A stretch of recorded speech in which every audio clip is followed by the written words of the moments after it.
Kassy here, and welcome to your Monday Mindset, where we talk about anything and everything about work-life integration and mindset. In this session, we'll quickly talk about your 5 senses and why you should take good care of it with mindfulness and intention.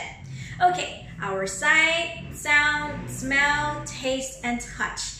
These are the communication lines on how our human body receives information. It transmits to the brain, which helps us understand and perceive the world around us. Question is, how are you taking good care of it and yourself?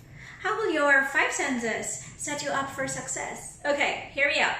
It's by surrounding and experiencing what you desire to become and be. Ask yourself, are those of which you see pleasant to you and are giving you clarity or sense of order? The sound that you listen to, are they optimistic, positive, giving you this driving force to become better, a bolder, and a generous giver? Is it allowing you to also speak well with intention, kindness, and encouragement? With what you smell, does it make you energized and pleasant? With your taste, are you nourishing your body well? And of course, lastly, touch. It consists of several distinct sensations communicated to your brain through the specialized neurons in the skin.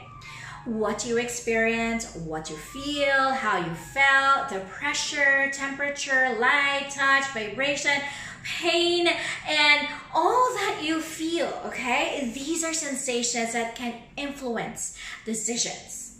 You see, touch has been found to convey compassion as well from one human to another too.